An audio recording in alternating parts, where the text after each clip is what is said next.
Hi everybody, Lee Gerstenberger here. I'm visiting with my friend Greg Bryan. We're having a fascinating conversation about the importance of taking a sabbatical in your life. Greg's with the Navigators, which is a faith-based organization. He works with international students at Kent State, and so I want to loop you into this conversation I'm having with Greg because I think there's a lot of value to it for all of us. Okay, Greg, thanks for being with me this morning. Talk to us a little bit about your experience with sabbaticals, what the Navigator says about it, the importance of having a sabbatical, and some of the steps that are involved there. Yeah, sure. I've been in ministry for over 20 years, and I'm so grateful that the Navigators encourage us to take sabbaticals. We're encouraged to take a sabbatical every 7 to 10 years because what happens is it's easy, and this happens in every job, it's not just ministry, but it's easy to kind of find your identity in your job, in your career, and especially in ministry, rather than to find it in your relationship with God. And so I've done 2 of these sabbaticals, and they've both been incredibly helpful for me. I think they've re-energized me, get me ready for the next 7 to 10 years of ministry. And there's like 4 stages to these sabbaticals, which I find really helpful. The first stage, and it's probably one of the most important one, is to release and relinquish. Basically, you got to let go of all your current responsibilities. And for some people, that's incredibly difficult because they feel like without them, the ministry's going to fail, or the organization's going to fail, the company's going to fail. But the reality is, it won't. And probably one of the best things you can do for your company or your ministry is step aside for a period of time. So step away is the first one, relinquish what you're doing, then release it. Release it to other people. Right. Good. And then the second stage is rest and recovery. And the idea there is that you probably know yourself and you know what gives you rest. And it doesn't mean sleep all the time, although for many people it does mean sleep.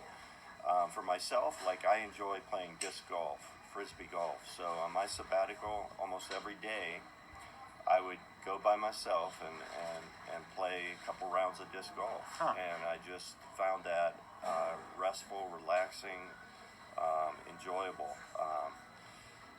And then the more you rest, the more you recover. So that's the point in that stage. So that's where you're recharging your batteries, so to speak. Absolutely. What's the next step? The third stage is reflection and refocus. And what you do there is after you've rest and recovery, you take time to reflect on how God has gifted you. You reflect on your past years of ministry. What has God taught you?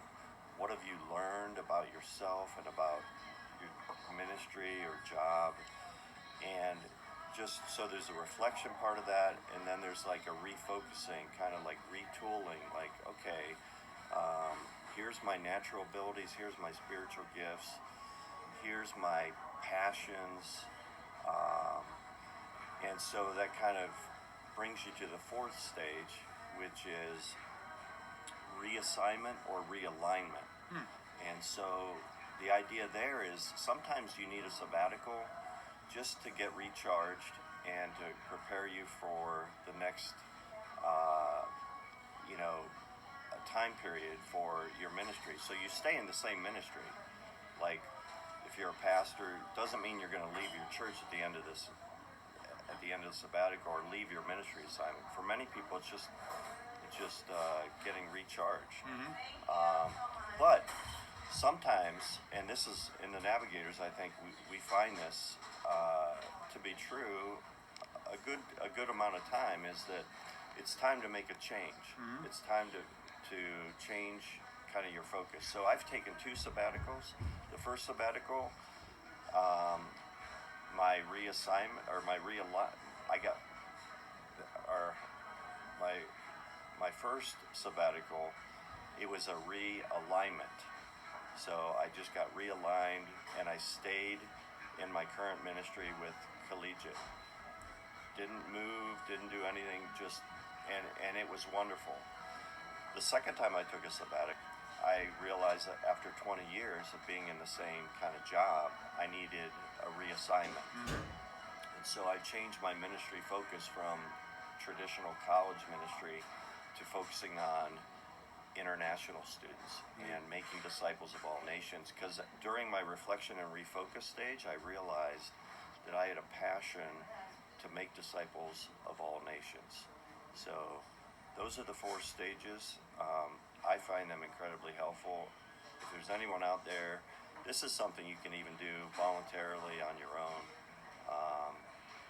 And I think it can be life-changing. Thanks for the insight, Greg. I think what I would say is whether or not you're in ministry or if you're in business, you got to find a way to recharge your batteries. I think the steps that you've outlined are very relevant for anybody, and I think it's just a good reminder to us all that working constantly without a chance to renew your batteries, refresh yourself, realign yourself is probably not healthy. So thanks for sharing that. Good luck with your work at Kent State. I know you're making a big difference in the lives of a lot of international students there. Thanks for visiting with us today.